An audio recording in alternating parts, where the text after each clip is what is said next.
Hello everyone, कैसे हैं आप लोग। आई होप आप सभी स्वस्थ होंगे, मस्त होंगे और पढ़ाई में कंप्लीटली व्यस्त होंगे। आज हम डिस्कस करने वाले, जैसे कि मैंने बताया था, ये वाला क्वेश्चन छूटा था पिछले वीडियोस में। A q minus are plus b q are minus P plus c p minus q equal to 0 proof करना था किसी एपी के लिए। तो आज इस वीडियो में हम इसको डिस्कस करेंगे और एक अच्छा टाइप डिस्कस करेंगे। मीन्स अगर आपसे पूछ ले जाए कि लास्ट से कोई टर्म कैसे निकलेगा, मीन्स कोई एपी दिया, बोले लास्ट से चौथा टर्म कैसे निकलेगा, लास्ट से पांचवा टर्म कैसे निकलेगा, लास्ट से छठा टर्म कैसे निकलेगा, तो ऐसे टाइप के क्वेश्चन हम आज करने वाले हैं। और हम आज कुछ स्पेशल टाइप के भी क्वेश्चन करेंगे। मींस अगर आपको 1 से 7 जैसे बोल दिया, 7 से डिविजल होने वाले नंबर का टोटल कितना समय आएगा, ऐसे क्वेश्चंस हम करेंगे। तो चलिए स्टार्ट करते हैं बिना टाइम वेस्ट किए हुए अपना लेक्चर।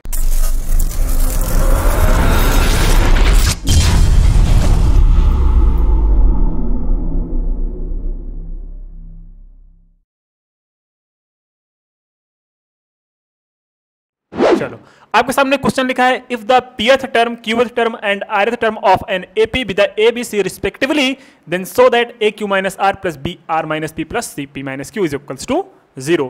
कैसे करेंगे सर, ध्यान से देखना, कुछ नहीं घबराना नहीं है। आप सबसे पहले आप तो घबराते हैं बहुत ज्यादा, तो घबराना नहीं है। क्या करोगे, ध्यान से देखो मेरे भाई।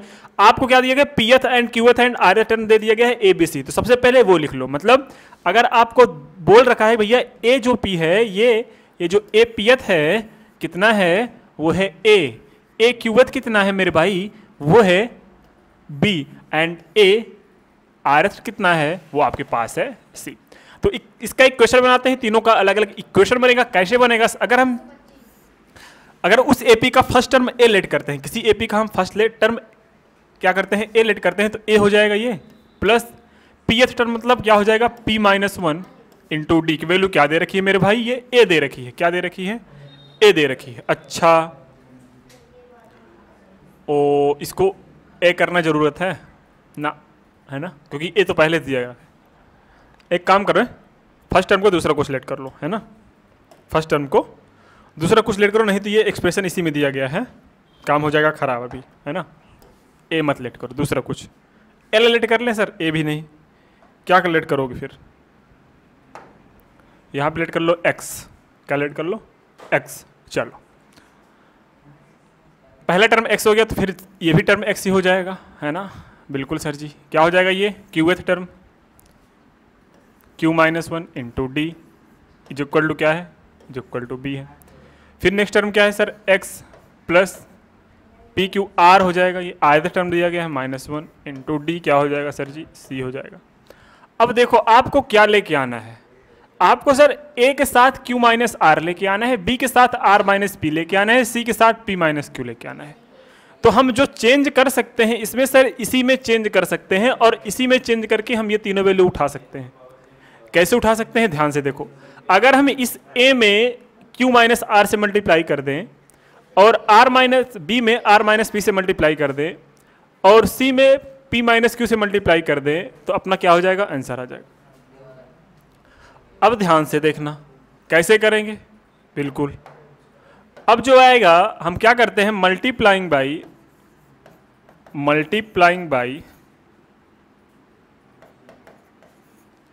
बाय इसको इक्वेशन नंबर फर्स्ट लेट करो, तो इसको इक्वेशन सेकंड लेट कर लो, इसको इक्वेशन थर्ड लेट करो, ठीक है।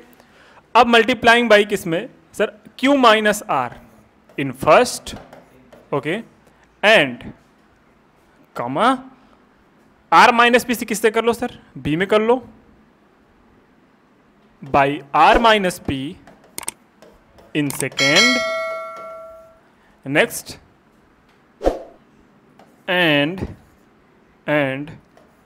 p minus q in third.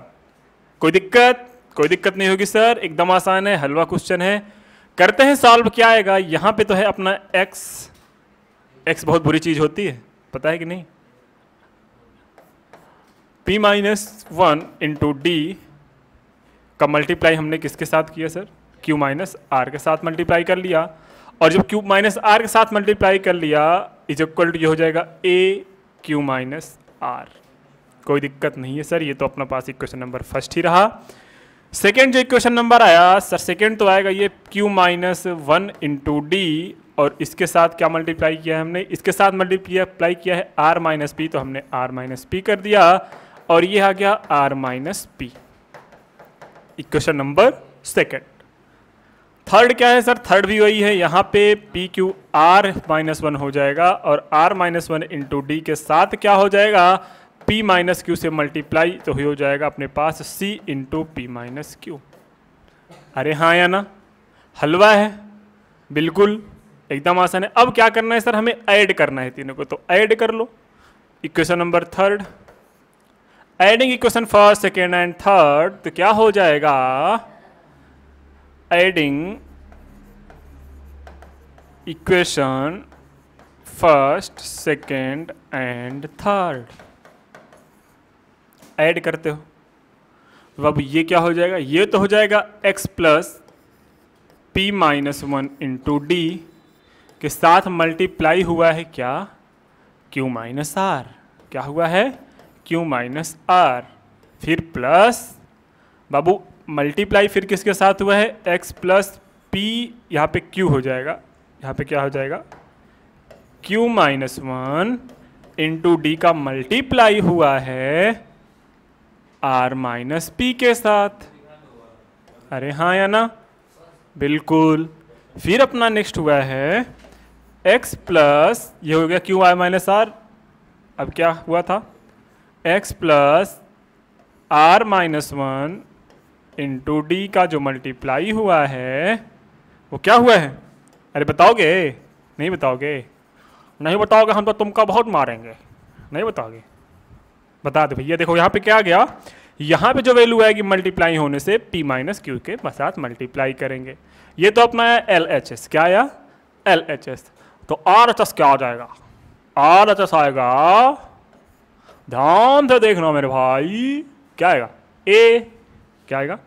A Q minus are plus B, ये A है, A भूलना मत, B R minus P plus C T minus Q.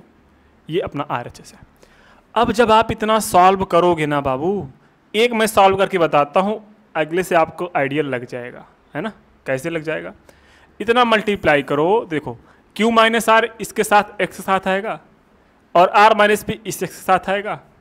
सिर्फ अभी एक की बात कर रहा हूँ, p माइनस क्यू के साथ आएगा। तो ध्यान से देखो, ये x के साथ q हो जाएगा तो qx प्लस में, और यहाँ पे देखो ये qx माइनस में आएगा तुम्हें, ये और qx माइनस में आएगा। इससे मल्टीप्लाई करोगे सर q और r से x मल्टीप्लाई करो तो माइनस आर एक्स आएगा। यहाँ पे देखो प्लस में आर एक्स आएगा, ये वाला मल्टीप्लाई जो इसमें करोगे इसमें, ठीक है? एक्स कैसे मल्टीप्लाई करो? तो ऐसे सिमिलरली जब आप सॉल्व करोगे ना तो सारी वैल्यूज क्या हो जाएगी? इधर की जीरो हो जाएगी। क्या आ जाएगी? जीरो कट पिट के, और इधर जो वैल्यू आएगा वो आएगा आपके पास। सॉल्व करके देख लेना, कुछ अपने आप भी तो करो मेरे भाई, सारा मैं थोड़ी बता दूंगा। हाँ, यहाँ पे क्या आया आपके पास? ये आया q माइनस आर, फिर b के साथ आएगा r माइनस पी, और प्लस c के साथ क्या आएगा? p minus Q. और अगर देखा जाए तो आपको यही तो प्रूफ करना था कि नहीं करना था? बिल्कुल। तो देखो इतना आसान है, इतना आसान है, लेकिन बस आपको एक स्टेप वही ध्यान में रखना है कि हमें एक्चुअल में मल्टीप्लाई किससे करना है। चलो नेक्स्ट क्वेश्चन करते हैं। नेक्स्ट क्वेश्चन ध्यान से पढ़िएगा। सबसे पहले, if the mth term of an AP be the 1 upon n and its nth term be the 1 upon n, then so that its m into nth term is 1। मतलब अगर आपके पास कोई एपी है, उसका जो mth टर्म है, mth term मतलब सर am, ठीक है? mth जो है वो 1 अपॉन n है, और nth टर्म है an is equal to 1 upon am दे रखा है, ठीक है? कोई दिक्कत नहीं है। तो mth टर्म 1 अपॉन n है, nth टर्म 1 अपॉन m है। तो आपको वैल्यू फाइंड करनी है कि क्या? आपको ये प्रूफ करना है कि बाबू m इंटू n जो टर्म होगा वो एक्चुअल में 1 आएगा। तो चलो जो बोले हैं उसको सॉल्व करने की कोशिश करते हैं। सबसे पहले हमें क्या पता है? सबसे पहले ब्रह्मास्त्र निकालते हैं। ब्रह्मास्त्र क्या होता है sir? First term and common difference. First term निकालो, फिर कॉमन डिफरेंस निकालो, उसके बाद अपना mth टर्म आ जाएगा। चलो करते हैं भैया। अपने पास आया है am की वैल्यू दे रखा है 1 अपॉन n। am मतलब क्या? किसी सीरीज का a रहा होगा, प्लस mth टर्म पूछा है तो m माइनस 1 रहा होगा, इंटू डी रहा होगा 1 अपॉन n। हाँ या ना? अच्छा, ये हो गया आपके पास equation number first. Equation number first. दूसरा equation sir a plus n minus 1 into D, ये क्या है? 1 अपॉन m है। Equation number second. क्या करते हैं सर, इक्वेशन नंबर फर्स्ट में से इक्वेशन नंबर सेकंड माइनस करते हैं। कर लो माइनस मेरे भाई, क्या आ जाएगा, ये तो कैंसिल हो जाएगा, ये हो जाएगा अपने पास डी कॉमन ले लो। जब डी कॉमन लोगे तो यहाँ पे क्या आएगा, ये आएगा m-1, और m-1 में क्या माइनस कर ले रहे हो, n-1 को माइनस कर रहे हो, ठीक है। इज इक्वल टू ये क्या आ गया, 1/n-1/m, 1/m-1/m। अब ध्यान से देखना, ये हो जाएगा m-1 minus n plus 1 into D is equal to m-n/n into m। कोई दिक्कत नहीं है सर जी, यहाँ तक तो हमें आ गया।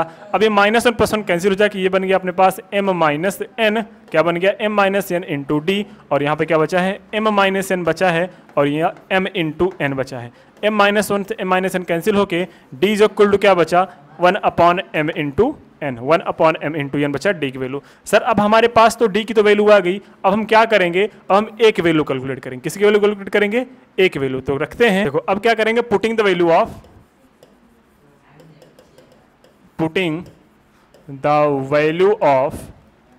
d in equation first. रख दो वैल्यू फर्स्ट में। फर्स्ट इक्वेशन क्या अपने पास, a plus m-1 into D is equal to क्या है, 1/n दिया गया है, वैल्यू रख दो।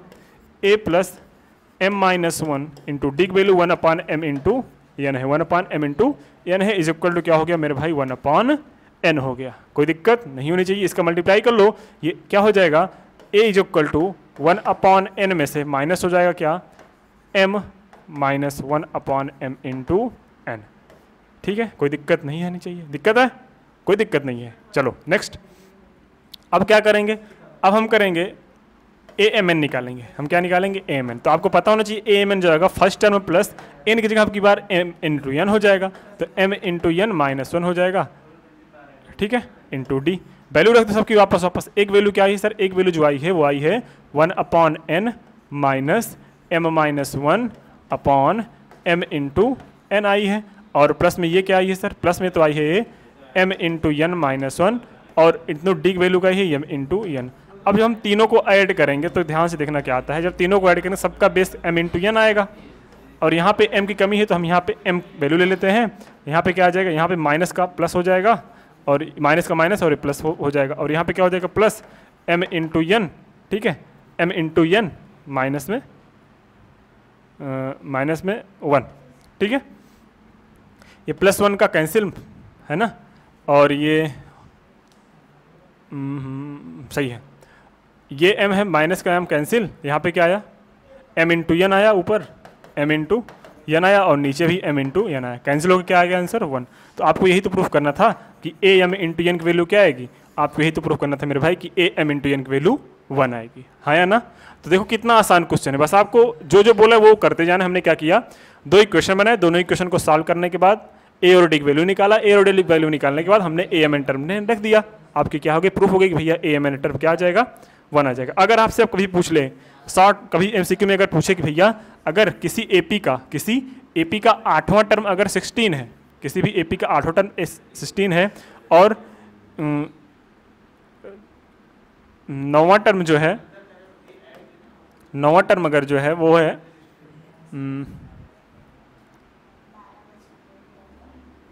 रुको बताते हैं,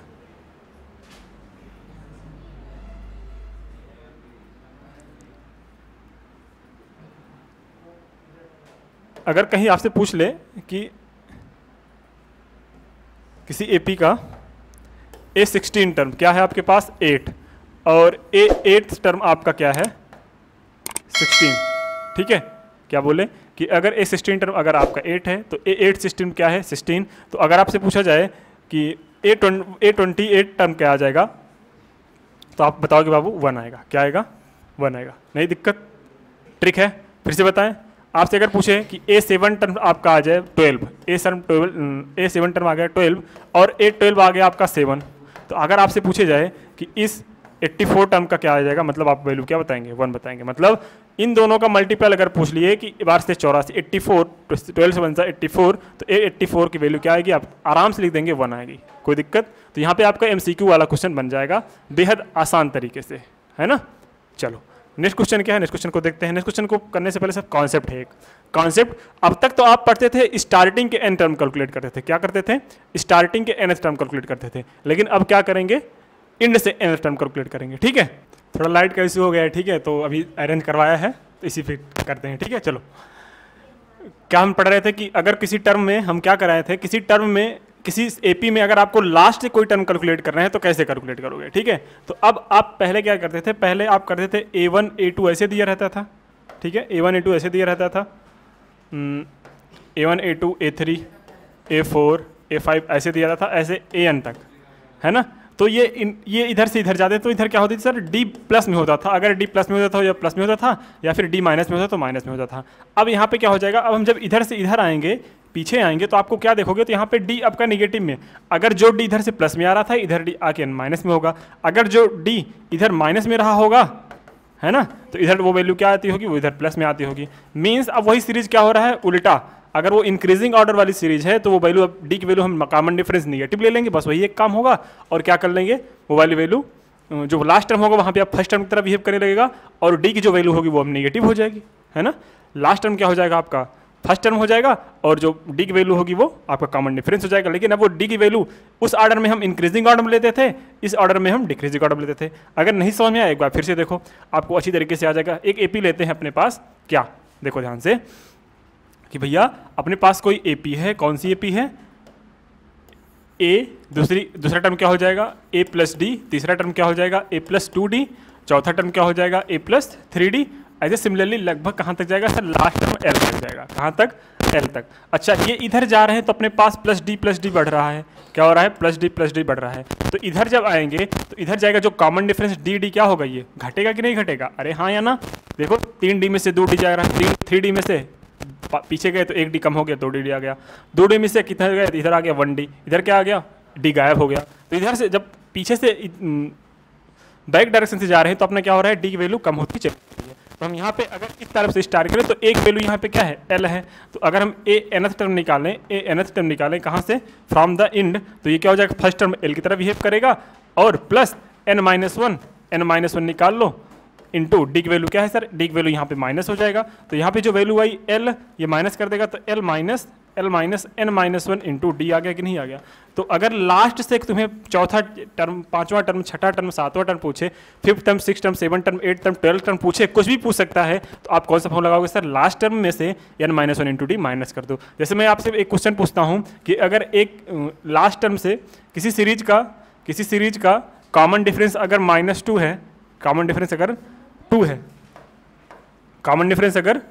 है, तो आप हमें ये बताइए कि लास्ट से उसका 15th टर्म क्या होगा, जब उसका लास्ट टर्म अगर आपका 10 है, लास्ट टर्म अगर आपका 10 दे दिया गया है, क्या दिया गया है, 10, मतलब लास्ट टर्म आपको 10 दे दिया गया है, और लास्ट से 15th टर्म निकालना है, कितना, 15th टर्म। तो आपको कुछ नहीं पता होना चाहिए, वो सबको पता होगा, कोई दिक्कत नहीं है। क्या करना है सर, ए लास्ट टर्म निकालना है, तो हमें कहाँ से, ए nth निकालना है सर, लास्ट से निकालना है। तो अपने पास क्या आ जाएगा बाबू, l plus n-1 into D. अच्छा, प्लस नहीं होता, यहाँ पे क्या होता है, यहाँ पे होता है माइनस, क्या होता है, माइनस। तो हम यहाँ पे कर देंगे माइनस, और जब यहाँ पे माइनस हो जाएगा तो हम वैल्यू रखते हैं, l की वैल्यू सर अपने पास 10 है, माइनस 15th टर्म निकालना है, तो 15-1, डी की वैल्यू अपने पास 2 है।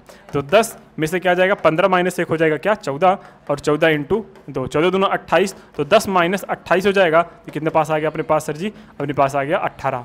कितना आ गया, 18। तो ये जो वैल्यू आई -18, वो क्या है अपने पास सर, लास्ट से कौन सा टर्म है, लास्ट से 15th टर्म है। लास्ट से 15th टर्म कौन सा है सर, -18। कब, जब l की वैल्यू आपके पास 10 हो, कॉमन डिफरेंस की वैल्यू क्या हो, कॉमन डिफरेंस की वैल्यू 2 हो। कोई दिक्कत नहीं होनी चाहिए। चलो क्वेश्चन एक सॉल्व करते हैं इसी के बेस पे, तो आपको अच्छे से क्लियर हो जाएगा। क्या है, फाइंड द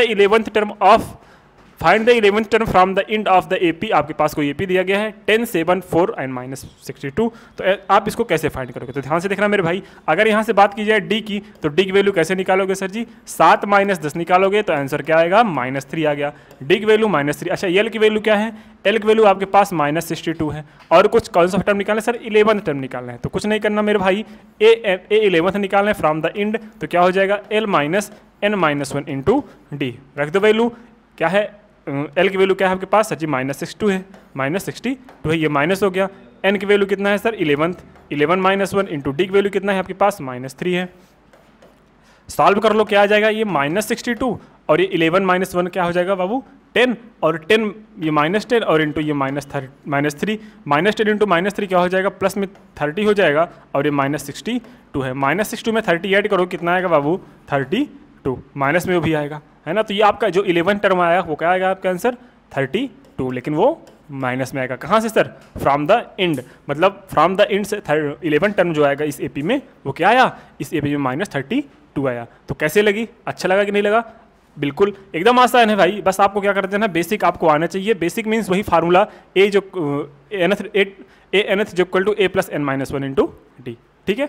अब नेक्स्ट क्या है, नेक्स्ट को देखते हैं, नेक्स्ट कौन सा क्वेश्चन रखा गया है। नेक्स्ट क्वेश्चन क्या है इसको ध्यान से देखना, आपके एग्जाम में पूछा जाता है, 1 या 2 क्वेश्चन आपके एग्जाम में पूछा जाएगा इस टॉपिक से। मतलब कभी कभी पूछ भी लेता है, कभी कभी नहीं पूछता, जरूरी नहीं है कि ये पूछे। लेकिन पहले क्या करता है सर, देखो 2015 या 17 तक पूछा गया है, उसके बाद ये अभी तक नहीं पूछा है। अगर एग्जाम में आपके आ गया तो कैसे करोगे ये क्वेश्चन, उसके लिए आप इसको कर लीजिए ताकि आपका थोड़ा बहुत जो डाउट है वो एकदम कंप्लीटली क्लियर हो जाए। चलो, how many 3 digit number are divisible by 7? 7 से कितनी ऐसी 3 डिजिट की संख्याएं हैं जो डिविजिबल हो जाएंगी? 7 से डिविजिबल होने वाली टोटल नंबर ऑफ डिजिट्स कितनी हैं जो 3 डिजिट की हों? मींस अच्छा 7 से डिविजिबल होने वाले सबसे पहला नंबर डिजिट क्या है? 101 से स्टार्ट करते हैं, 100 से स्टार्ट करते हैं, 100 से। 100 है नहीं है, 102 है नहीं है, 103 है नहीं है, 104 है नहीं है, 105 है। तो अब सबसे पहला नंबर क्या है अपने पास 105 पहला नंबर। फिर उससे 7 ऐड करके आएंगे 112, फिर क्या आएगा 119। मतलब ये तो स्टार्टिंग नंबर हो गए। लास्ट में कौन सा ऐसा नंबर होगा, मतलब 1000 से पहले ऐसा कौन सा नंबर आएगा जो 7 से डिवाइड हो? तो कर लो भाई, 1000 से पहले 7 कौन सा डिवाइड आएगा, देखते हैं क्या 999 हो जाएगा। कर लो भाई 7 से डिवाइड, 7 × 7, ठीक है।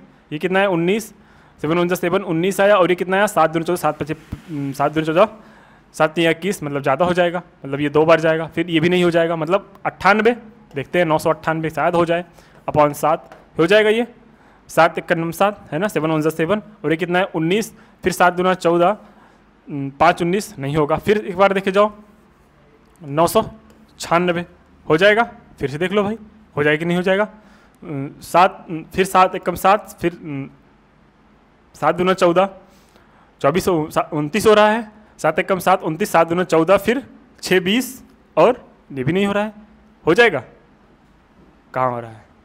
फिर देखो नेक्स्ट, एक काम करो, क्या काम करो, ये आपको ऑर्डर मिल रहा है 5 में 7 12 फिर 19, मतलब कहीं पे ना कहीं पे जाके ये मिलेगा। तो लास्ट टर्म हमें नहीं पता, लास्ट टर्म छोड़ो, आपको ये बताओ 105 और 112 और 119 के बीच में कॉमन डिफरेंस कितना है?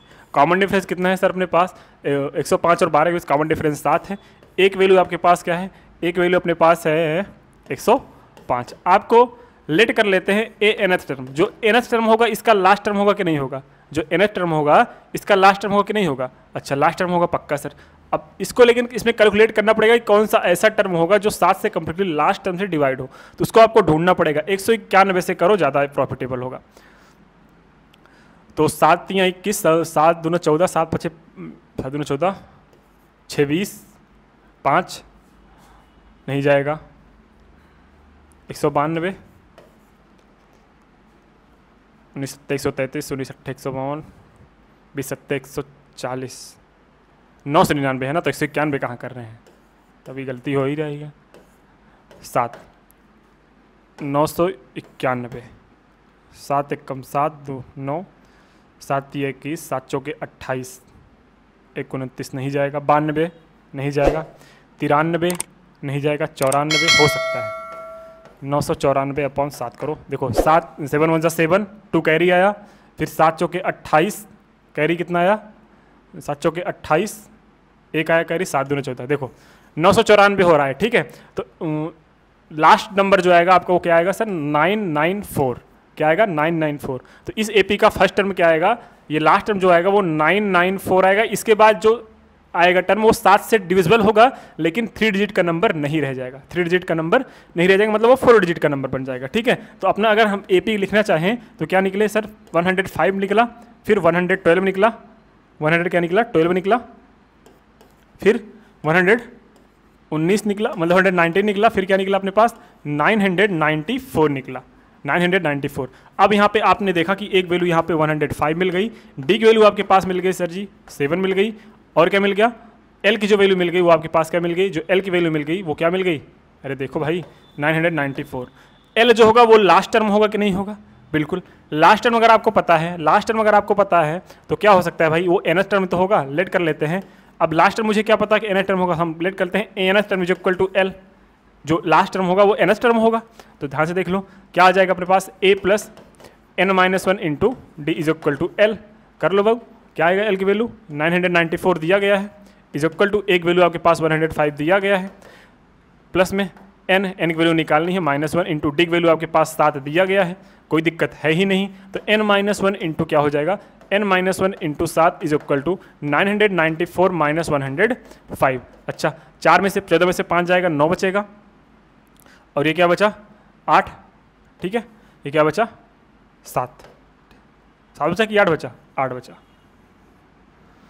अब ये क्या हो जाएगा, n-1 इंटू 7 है ही, एक बार और 7 डिवाइड कर दो तो n-1 is equal to 889 upon, सही लिखा हूँ मैं, 14 में से 5 गए 9 जाएगा 8, ठीक है, 9 में से 1 गए 8, सही है, अपॉन 7 से एलिमिनेट होगा सर, बिल्कुल होगा, 7 1 कम 7, कैरी कितना आया 1 18, 7 दूना 14, 7 5 7 3 21, 7 दूना 14, 4 18, 7 7 49, 7 7 49, 147। तो n-1 इज इक्वल टू 147, तो n की जो वैल्यू आएगी 147 प्लस 1 हो जाएगी, तो n की जो वैल्यू आई अपने पास, n की जो वैल्यू आई मेरे भाई वो क्या आ गई 148। मतलब टोटल 148 नंबर्स होंगे 3 डिजिट के, जो कंप्लीटली 7 से क्या हो जाएंगे, डिविजिबल हो जाएंगे। मैंने क्या किया सबसे पहले फर्स्ट टर्म निकाला, सेकंड टर्म निकाला, उसके बाद लास्ट टर्म डायरेक्टली कैलकुलेट कर लिया, फिर वहां से देखा कि कॉमन डिफरेंस कितना बन रहा है, फिर उसको हमने सॉल्व किया किसके थ्रू, एनएस टर्म के थ्रू। फिर हमने देखा यहाँ पे जो एन की वैल्यू आ रही है वो क्या आ रही है, एन की वैल्यू 148 आई है। ऐसे टाइप के क्वेश्चन आप कंप्लीटली कर ले जाएंगे। और हाँ, आई होप आपको अच्छा लगा वीडियोस, लगा कि नहीं लगा, ना लगाओ फिर भी अच्छा लगना चाहिए, क्योंकि भाई जो थोड़ा चीज़ें टफ होगी उसको समझने में प्रॉब्लम होएगी, लेकिन जो तुम सीख जाओगे फिर वो दोबारा किसी ने नहीं सीखा होगा। एग्जाम में ऐसे कॉन्फिडेंस लेके जाओ कि अगर ये क्वेश्चन मुझे नहीं आया, तो पक्का ना पक्का इस एग्जाम को जो बंदा दे रहा है वो किसी को नहीं आएगा, ऐसा कॉन्फिडेंस होना चाहिए, है ना। समझ रहे हो मैं क्या कह रहा हूँ, मतलब तुम अगर वो क्वेश्चन तुम्हें नहीं आ रहा है उस क्लास में, तो पक्का वो क्वेश्चन किसी को नहीं आएगा, ठीक है। इस तरह से पढ़ाई करो तभी कुछ होएगा, नहीं तो भैया तुम 85 और 75 में लटक के रह जाओगे यहीं पे। ये how many multiple of 4 lies between 10 and 250, तो 10 से स्टार्ट करने वाले, क्या 11 है, नहीं है 12, जी हाँ, ये सीरीज 12 से स्टार्ट होगी, क्योंकि 12 का फैक्टर, 12 का मल्टीपल लेना है, तो 12 इसका पहला नंबर आएगा, फिर क्या आएगा 16 आएगा, उसके बाद ऐसे लास्ट में 250 के पहले क्या आएगा, 215 क्या 4 से डिवाइड है, देखो 4 चौके 16, बिटवीन बोला है, तो इसके पहले क्या आएगा 4 पंचे 20, ये खुद ही नहीं जाएगा, फिर ये हो जाएगा, नहीं जाएगा, 259 जाएगा, नहीं जाएगा, 258 भी नहीं जाएगा, 256 देखो यहाँ हो जाएगा 256, तो लास्ट टर्म क्या है अपने पास 256। तो देखो पहला टर्म यहाँ पे आपको मिल गया, ए इक्वल टू 12 मिल गया, डी इक्वल टू कितना मिल गया 16 - 12 मतलब 4 मिल गया, और एल की वैल्यू क्या मिल गई, एल की वैल्यू आपके पास 256 मिल गई। मतलब एल इज इक्वल टू हम क्या मान लेते हैं कि एन टर्म जो होगा लास्ट टर्म होगा, तो a plus n-1 into D is equal to L term क्या है 256, कितना है 256, ठीक है। तो कर लो बाबू, क्या है आंसर, कुछ नहीं दिक्कत है, ए की value 12 plus n-1 into D की वैल्यू क्या है, डी की वैल्यू इतनी 4 है, ये इज इक्वल टू 256, हाँ या ना, पक्का। तो अगर आप देखा जाए तो n-1 into 4 is equal to 256 minus 12 हो जाएगा, और ये जो वैल्यू आई 6 में से 2 गए कितना हो जाएगी 4 हो जाएगी, 5 में से 1 हो जाएगा 4 हो जाएगा, ये बचा 244, क्या हो जा 244, तो n-1 इज इक्वल टू 244, और ये इधर 4 है ही, तो n-1 is equal to 244 upon 4, 4 छंगे 24, 4 1 4, मतलब 4 1 4, 4 6 24, ये क्या आ गया आपने 61, n-1 की वैल्यू क्या आ गया 61, तो n की वैल्यू क्या आ गया 61 + 1, मतलब n की वैल्यू क्या आ गई 62। देखो वही सेम क्वेश्चन है, एकदम आसान वाले बेसिक, है ना। तो अगर एक बार आप सीख ले गए तो आपको सारे क्वेश्चन देखो जितनी जल्दी से हो रहे हैं, जितनी जल्दी से मैं कह रहा हूँ उतनी जल्दी से आप भी क्वेश्चन करते चले जाएंगे। ठीक है, आपके लिए कुछ मैं होमवर्क देता हूँ। होमवर्क क्या है? हाँ, एक सेकंड रुकना जरा। ये होमवर्क का स्क्रीनशॉट लो जरा, तो आप लोग, है ना, होमवर्क कर लिया करो भाई, होमवर्क कर लिया करो। होमवर्क क्या कर लिया करो? होमवर्क कर लिया करो। ठीक है, ये होमवर्क है, इसका स्क्रीनशॉट ले लिए पक्का। चलो अब जो पीछे क्वेश्चन है प्रोडक्ट प्रॉब्लम, उस पर देखते हैं थोड़ा सा। हाँ, क्या बोला है? A sum of rupees 1000 is invested at 8% per annum. 1000 रुपए को इन्वेस्ट किया जाता है 8% पर एनम पे, सिंपल इंटरेस्ट पे। Calculate the interest at the end of first year, second year, third year is the sequence in the state AP. Find the interest at the end of the 30 year.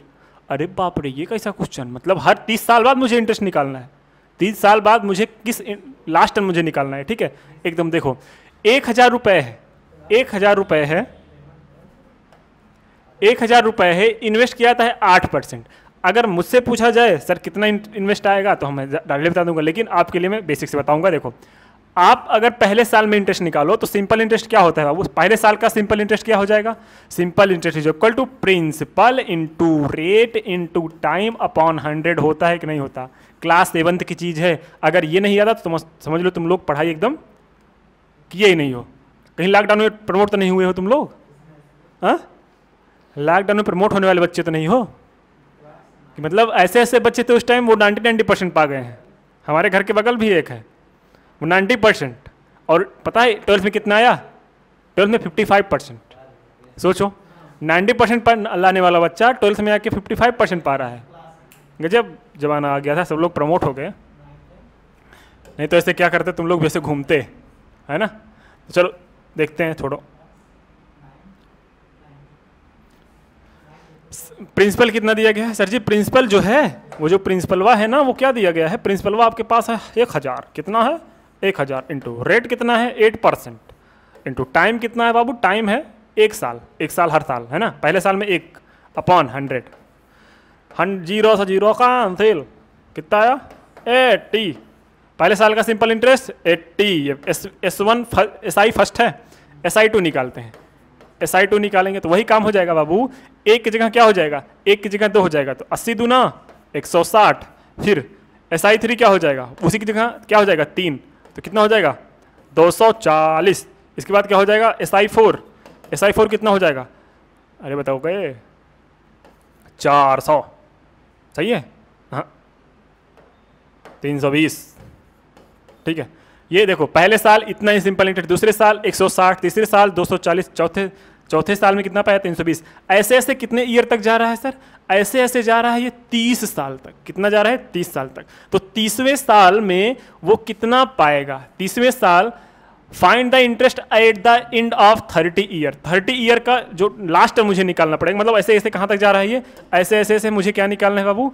SI30 निकालनी है। तो या फिर उतना calculate करो, तो उतना calculate करने के अच्छा यहीं पे आता है आपका AP। क्या आता है? AP मींस अब इस क्वेश्चन को बार बार कैलकुलेट करने से अच्छा है कि हम AP लगा लें। कैसे सर? AP कैसे लगेगा? यहाँ पे देखो 80, 80, 160, फिर 240, कुछ ऑर्डर मिल रहा है यहाँ पे, कुछ यहाँ पे ऑर्डर मिल रहा है। कहाँ तक सर? 30th टर्म तक जाना है। ठीक है, 30 साल बाद निकालना है। तो यहाँ पे एक ऑर्डर मिल रहा है। क्या सर? यहाँ पे जो कॉमन डिफरेंस मिल रहा है वो कैसे कैसे मिल रहा है सर? 80 का कॉमन डिफरेंस मिल रहा है, 80 का कॉमन डिफरेंस मिल रहा है। मतलब सर जी यहाँ पे D की जो वैल्यू आई ना वो 80 आई, और A की वैल्यू क्या है? 80 है। मतलब D की वैल्यू, A की वैल्यू, दोनों की 80। मतलब फर्स्ट टर्म 80, कॉमन डिफरेंस भी 80। निकाल लो 30th टर्म, तो A 30th term is equal to आता है। हमें ही नहीं पढ़ाया सर, आप नहीं पढ़ाया, क्या पढ़ाया? A + 29D आएगा, A + 29D आएगा। तो A की वैल्यू क्या है अपने पास बाबू? 80 है। क्या है?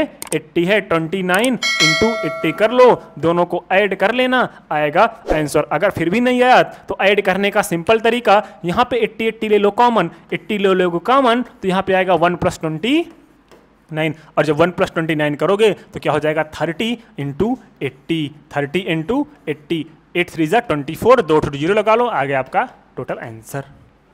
अरे नहीं समझ में आया? कैसे नहीं आएगा, एकदम आसान है।